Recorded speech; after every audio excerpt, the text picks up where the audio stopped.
Stassi Schroeder is defending Whitney Leavitt from Secret Lives of Mormon Wives. We also have Meredith Marks, who is saying that Mary Cosby used her. And we have some New York news and taglines that we'll get into in just a sec.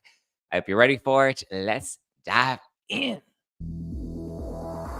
You're listening to No Filter with Zack Peter, your go-to source for all the latest pop culture and reality TV tea, served fresh all week long. Now, let's dive in. What's going on, everybody? Welcome on in. Happy Thursday. What up? What up, everybody in the club? Whew. Okay. It's been like a whirlwind of a morning. I woke up late this morning. I'm normally up at like 4:30, but today I didn't get out of bed until 6:30 because I guess I forgot to set my alarm. I was like, how did that happen? Normally my alarm is always set. I woke up at 2:30, and then after waking up at 2:30, I was like, oh, did I set my alarm? I feel like I forgot to set my alarm. So then I went and I checked and I looked and I was like, oh yeah, I set my alarm or I set it for 4:30. Okay, cool. Then I went back to bed, and then the dogs kept nudging me to get up, and I'm like, it's not time to get up because the alarm hasn't gone off yet. And then I noticed the sun was starting to come up, and I was like, wait a minute. And then I looked at the time, and it was like 6:24, and I was like, what? I'm late. I'm late for a very important date. But yeah, today's not the day to be late. Because I have to go to Encino this morning, where all the ladies of Beverly Hills live, out in Encino. I have to go to Encino this morning to get my teeth cleaned, and then I have to go into the Pop Report studio today because we're taping 2 episodes back to back. We have another Mormon Wives interview that we're doing today. Oh, what a time. What a time to be alive. So stay tuned for that. We have Selling Sunset's Mary Cosby that's on the Pop Report out now. You can go tune into that if you're a fan of Selling Sunset. We talk about Chriselle. We talk about Christine Quinn. We talk about Mary almost wanting to quit the show. It's a really good interview, so I highly suggest you go and check that out right now. And then next week we have another one of the Mormon Wives. Dun, dun, dun. Whew. Okay. Well, what a time, what a time, what a time. I was so beat yesterday. I was so tired. I fell asleep where they tried to watch the Ellen comedy special. I was like, okay, I need to watch the Ellen special. I need to watch the Menendez brothers. I'm going to be doing I'm supposed to be doing Kate Casey's show next week. So I'm like, okay, I'm trying to catch up on all the things that I need to watch. Didn't get to the Menendez brothers. We'll probably have to watch that this weekend. Started the Ellen special. Literally fell asleep. It was terrible. I wouldn't recommend it. But whew. Okay. Lisa says, I thank you for showing how to live and create and be a good fur dad, healthy, and a good person. Listen, I try. I really do try. I ain't perfect. I got a big mouth. I get myself into trouble all the time. Sometimes I maybe drink too much. Sometimes I don't think I take care of my body well enough, but you know what? We do the damn things that we try, right? Try. Gotta get up and try. Okay. Laura says the Ellen special isn't great. It's not. I liked her last special, Relatable, because, it was obviously an oxymoron about, like, she's relatable, but yet she's not relatable. All black Zach is rocking French style vibes. Oh, yes. Today I'm wearing a black turtleneck. It's not all black because I'm wearing light jeans.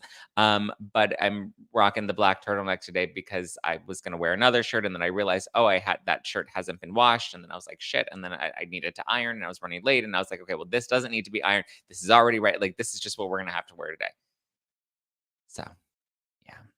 Sydney says, nobody's perfect, but you seem to have a pretty damn good balance. Loving the turtleneck, by the way. Thank you, Sydney. Nobody's perfect. You live and you learn it again and again till you get it right. Pew, pew. Okay.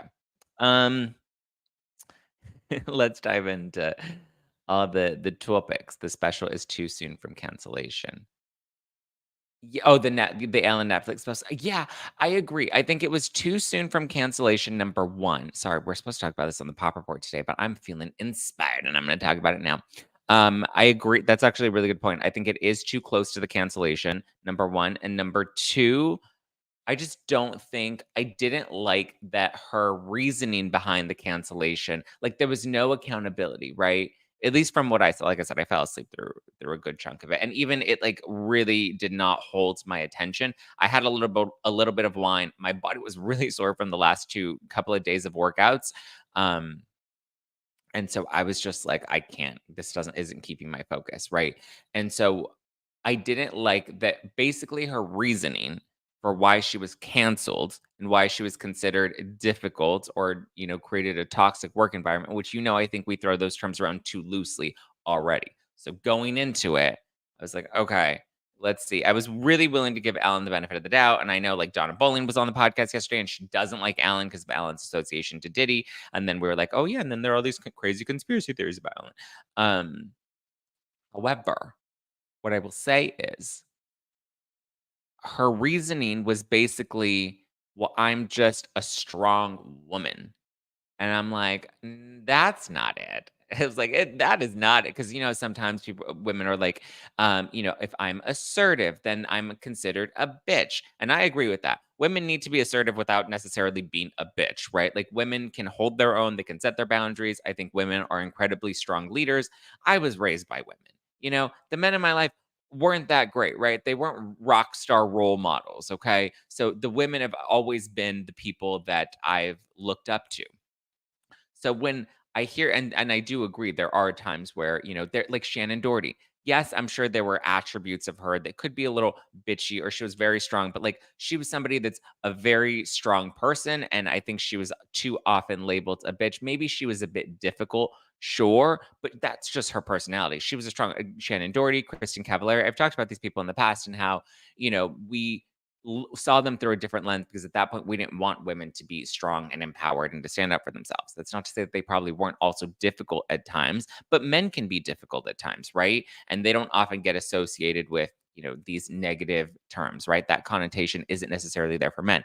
What I don't like about Ellen using that argument is it's like, nah, you weren't just assertive. Like the stories that we heard about you, and listen, I've heard about these stories from church, okay, when I was a teenager and going to church and people that had worked on the set of her shows had talked about this. Like this was not a secret that Ellen was difficult behind the scenes. And it wasn't just she was decisive, right? It wasn't just she was assertive. It wasn't just she knew what she wanted and acted on that. No, I've heard stories. Donna talked about it yesterday on the podcast of her literally throwing food at people, like the tantrums that she would throw like, and this was just kind of common knowledge. Joe says, love the church gossip groups. Listen, the church gossip group, Ellen was at church. No, Ellen wasn't at church, but the people at church, depending on what church you go to, some of them are in entertainment or in the Hollywood world, right? And so people that had worked on set, like they just knew that like Ellen was not pleasant to work with. And so you'd get in it. So you'd be like, okay, everybody, today in today's circle, we're gonna pray for Ellen. Cause prayer groups are really just about spilling the tea more than they're about the prayers. We're like, we want to pray for Barbara because Barbara just found out that her husband has cheated on her with Mary Ann, and that's why Mary Ann hasn't been to church. Let's pray for them. Right. Let's pray for Mary Ann that she finds healing in her heart, so that she no longer sleeps with married men. We don't know how she fell on his dick, but you know what? Ooh, excuse me, how she fell on him. But we want to pray for Mary Ann, but we also want to pray for Barbara because Barbara's been going through a really hard time, and she was even drinking a little too much. She drank a whole bottle of wine last night. And Jesus, Lord God above, we just want to make sure that Barbara gets her drinking in hand and Mary Ann gets her coochie in check. We love a good prayer group. Good prayer circle. The streets don't lie, and neither does church. Listen, church is where they really don't lie. Yeah, the streets don't lie, and the church don't lie either. Right? Word on the curb is. So yeah. Sorry, Ellen wasn't even in my topics today. But yeah, I wouldn't watch it if you want to watch it and let me know your thoughts. I did not enjoy it. Will not be finishing it. Okay. Moving on. Let's talk about Stassi Schroeder because Stassi went on her podcast and she's talking about the secret labs and Mormon wives. She was, I believe, with her friend Taylor Streckler. Taylor's a who. Love Taylor. Taylor's always going on Stassi's tour with her. Stassi, I think, just wrapped her book tour, or maybe she might still be on it. But anyway, she did a podcast interview talking about Whitney Leavitt from Secret Lives of Mormon Wives. And Stassi says that she has empathy for Whitney because Whitney is giving her season one Stassi vibes, where she was the mean girl, she was the bitch, she was whatever.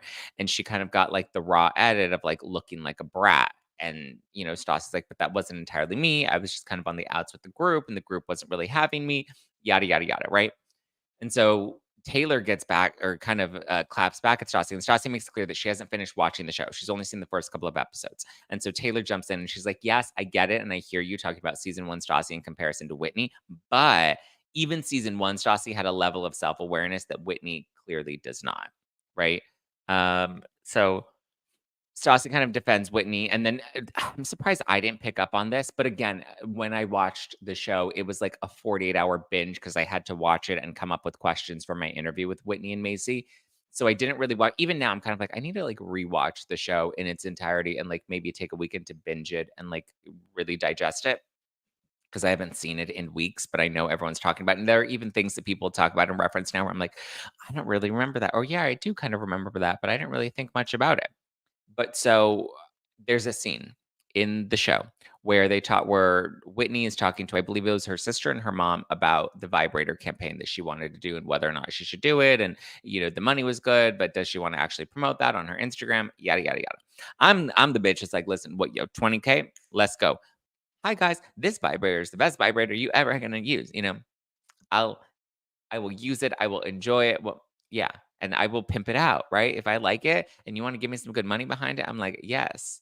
What do you want? The brand logo tattooed on my asshole? Sure, let's do that too. Whatever you want. Although nobody's really seen that, but you get what I'm saying. You catch my drift. But so anyway, Stassi was talking about that scene, and she's just like, I'm watching this scene, and they're making Whitney look really good in this scene. And it's very early on. And so she's like, right away, I already know Whitney's going to be a villain because if they're putting this scene in there so early and they're making Whitney look so good, it's because they don't want the audience to entirely hate her just yet because she's probably going to have some stuff come down the line where she's not going to look good. So that's where Stassi, kind of comes in with her defense. But yeah, like I said, then Taylor kind of defends Stassi, being like, well, season one Stassi and Stassi in general does have a little more self-awareness rather than Whitney. And Whitney just did an interview on Taylor Lautner, and I guess his wife is also named Taylor Lautner. So they're the Taylor Lautners. They have a podcast called The Squeeze. I don't know what The Squeeze, it's called The Squeeze. I've never listened to this podcast before. I barely even knew that it existed. My understanding is it's a mental health podcast. And yet, despite them hosting a mental health podcast, they had Whitney do this interview, which was the biggest fucking mistake. Let me just be honest. Like, of all the people, I mean, they could have gone to Nick Viall. They could have gone to Heather McDonald. They could have come back. Whitney could have come back to No Filter. And I would have done a really good one-on-one sit down with Whitney, and we would have really gotten into it. And listen, I am very proud of my one-on-one interviews. I think I did a really good one-on-one with Stassi Schroeder, post cancellation. I did a great one-on-one with Erica Jane. I've done a good one-on-one with Jenny McCarthy. Like one-on-ones, I know I can do really well. Right. The challenge with the Whitney and Macy interview that I had prior is one, they'd never seen the show. And two, it was both of them. So you have to kind of balance the content and the questions to make sure you're tending to both of their needs. This interview with the Taylor Lautners was so bad. Like they are not interviewers. And I was like, who greenlit this interview? Like, this is Whitney's first sit down interview because she kind of like went cold, stopped doing press because she wanted to watch the show before she did any more press. And she kind of needed to bury her head in the sand to process the show. And now this is her first real sit down interview. And the numbers are doing well. But like, even on YouTube, they turned off all of the comments. And I'm just like, who greenlit this fucking interview? These people watch the show, but like they don't have good questions. They don't really have intelligent questions. At one point, one of the Taylor Lautners decides like she's gonna throw the interview to Whitney. Like Whitney kind of gives an answer, and she's kind of just like, "Oh yeah, so like yeah. Well, what else do you have to say?" She's like, "Is there anything else from like any other like episode that you want to like clear up?" Baby, you are the interviewer. You are the conductor. You are driving the train. Your job is to conduct the interview. You don't throw the entire interview to your guest and have such a big open-ended question about like, well, what else from any of the 8 episodes do you want to clear up? You ask a question like that when you've already asked the hard-hitting points from each of the right? You're like, these are the 4 big scandals. I've already asked about these 4 big scandals. Was there anything else that we've missed that you feel like you want to touch on? This was like within the first 10 minutes of the interview that she's throwing this question at her. And I'm like, and her just like, yeah. So like, is there anything like you have the mic? Like you have the mic. Is there anything else you want to talk about? And Whitney's like, oh, yeah, And I'm just like, who like if you aren't good at conducting interviews, don't conduct interviews. If that's not within your wheelhouse because your podcast is about mental health, then stay on the mental health stuff. Or have Whitney come on after she's already addressed all of this to have a conversation about mental health. 6 months later, right? Hey, let's talk about mental health and how you kept your mental health strong despite how difficult those last 6 months are. Don't interview her about the show. Does your audience even care about Secret Lives of Mormon Wives? Like, you're not a pop culture podcast. You're not a reality TV podcast. Why are you interviewing a reality TV star about her experience as the villain on a reality show during the press? It was just like ridiculous. That would have been a smarter path. Yeah. It just, it's just like, I'm like, what? Like Whitney's team, terrible choice of podcast to do. I would say do Nick Viall. I mean, again, the door is always open to do. I love doing one-on-one sit-down interviews. I feel like I always am really good at allowing people to tell their side of the story while also giving them a little bit of grace, but asking the hard-hitting questions, but that can also humanize them in a way. I felt like there was no objective with this podcast interview, mainly because one of the Taylor Lautners went out and she was just like, yeah, we didn't even want to book you on this podcast because we're a podcast about mental health. And like when our team was originally having these discussions with your team, I was just like, yeah, no, I don't think I want to do that. And so I'm like, okay, you're already setting this just the way there's a way to say that, and that's not the way to say that, right? You could say, hey, we had some hesitations with bringing you on the podcast for these reasons, but you know what? We wanted to give you the space to address this. And, we are going to have a difficult conversation. We are going to ask you the hard hitting questions, but you know what? I'm certain by the end of this, we'll be able to, have a better understanding of you and of what went down on the show. But again, The Squeeze is not the show you go and talk about reality TV. I get it, it's Taylor Lautner and he's, like, from Twilight, but, like, I don't really need Taylor Lautner from Twilight interviewing my favorite reality stars, you know? It was just whatever.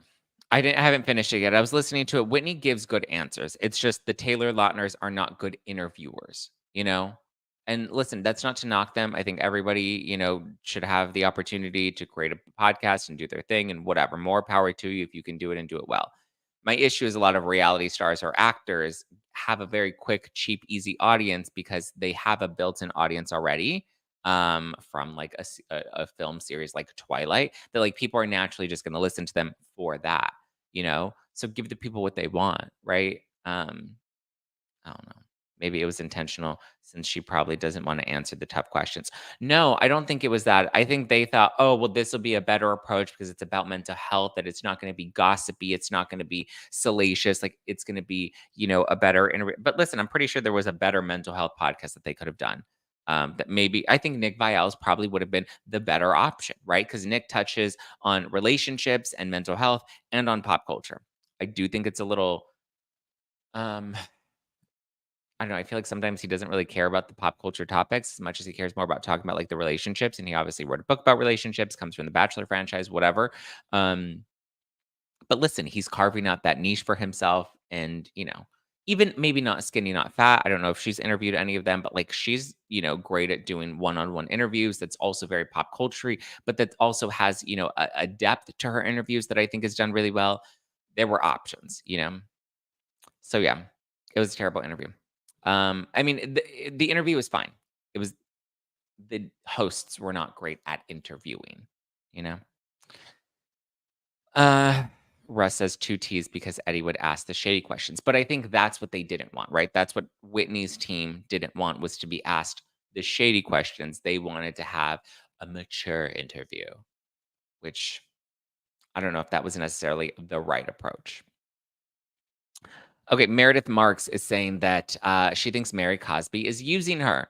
She says that Mary was her friend, and then suddenly, during the filming of the new season of Real Housewives of Salt Lake City, Mary kind of turned on her. Mary became comfortable with the other women and suddenly starts coming for Meredith. And Meredith's like, this was out of left field. I saw little signs of maybe us having little fractures in our relationship, but she says she didn't fully understand why Mary came for her. And I think she's kind of on the money, right? I think Mary started to feel comfortable with the other women, and Mary has no loyalty to anyone. So, of course, Mary's going to turn on whoever is the easiest to turn on in the moment. So she turned on Meredith because she has no loyalty to Meredith, because now she has no reason to be loyal to Meredith because she doesn't need Meredith anymore, you know? You know? So yeah, that's Meredith Marks in Salt Lake City, which is good. I haven't watched the new episode yet, but I'll definitely be sure to watch it and maybe we'll recap it. That and Salt Lake City, or sorry, yeah, Salt Lake City, I guess not Orange County. We'll be able to recap Salt Lake City on our members only. But let's talk about New York. New York. But first, okay.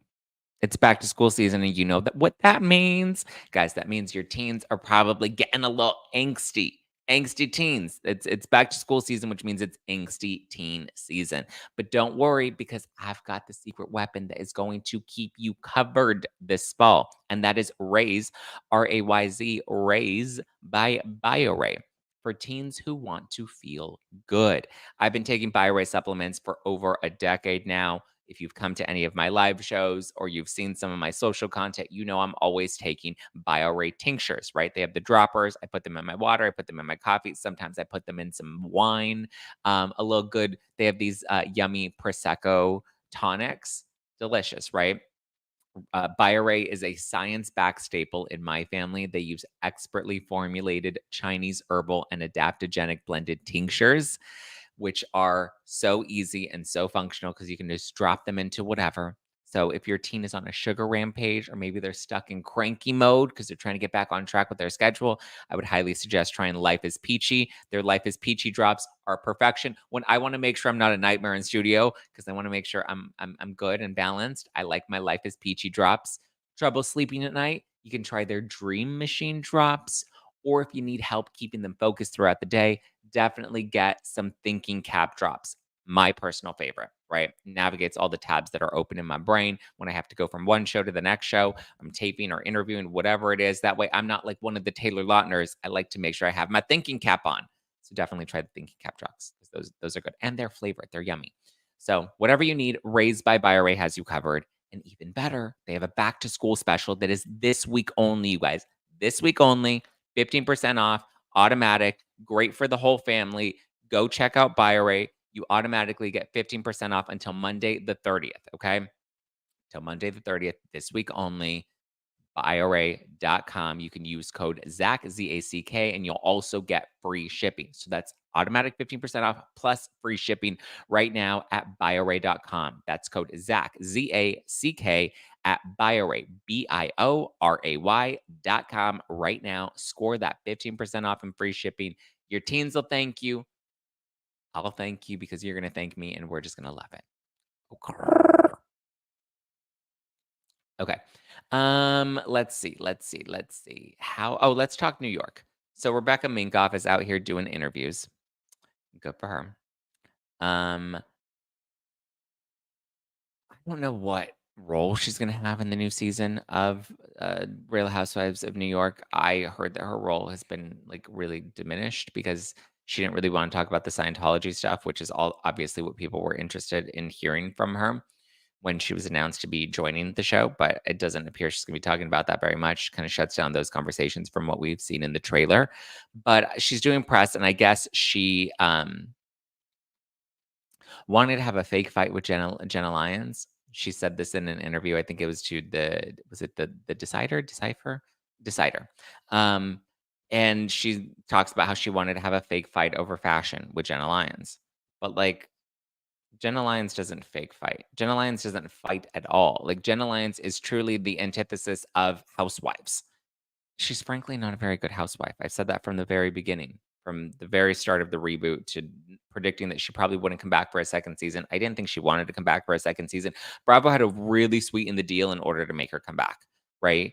Because here's the thing: if there was an already established cast, let's say if it was the original RHONY, right, or any other city with a pre-established all-star strong cast, if they would add Jenna Lyons in as like a newbie one season, she wouldn't make it to a second season. They would have fired her by now. You know, the same way they've tried to make housewives that just don't fit in housewives world, and then they don't last past a season. Jenna Lyons, I'm surprised that she's even still here, but she just happens to be a name, right? And the reboot needs all the help that it can get, if we're being honest.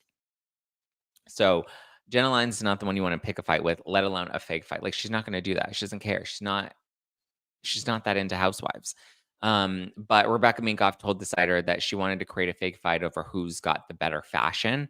Now I read this as like a joke, right? Like, she was just being cheeky about it. Like, she meant it in jest. She wasn't actually meaning she wanted to manufacture drama. She just thought it would be cute if, they did something cheeky and silly. But like, the issue is Jenna Lyons is not cheeky or silly. She's rather boring.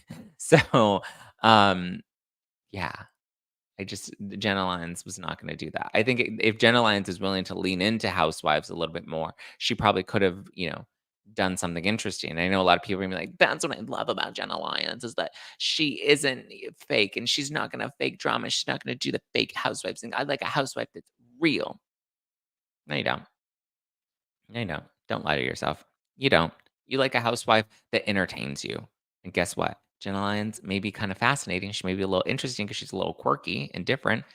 But one thing she's not is entertaining. So stop lying to yourself. She's a lovely woman. I'm sure Rebecca Minkoff is a lovely woman. I'm sure Jenna Lyons is a lovely woman. In person, I'm sure they're very lovely people. But when it comes to watching them on a reality show, I want people that are going to be interesting and entertaining, right? Like, even Kim Richards was quirky, but Kim Richards was a hot mess that we couldn't turn away from, remember? I've been here for days, Lisa. Kim Richards was great.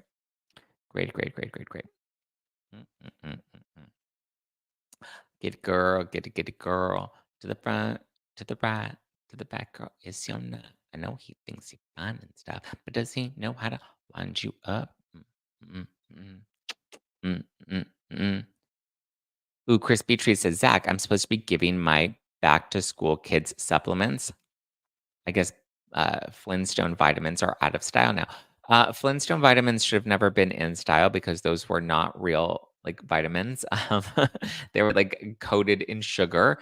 Um, and listen, I'm not telling you what to do with your life. I'm just saying I take Bioray, taken it for over a decade. This is not a new brand. You can look at all of my social content. You can look at my previous events. I've known and worked with the brand since I was working with, in my work with autism. That's part of the reasons the events and foundation that I was with prior always partnered with brands like Bioray because Bioray is premium, it is top quality, and their products actually work. That's why my cabinet literally has I have Liver Lover, I have Life is Peachy, I have Thinking Cap, I have I used to always take Cytoflora, which I don't have anymore.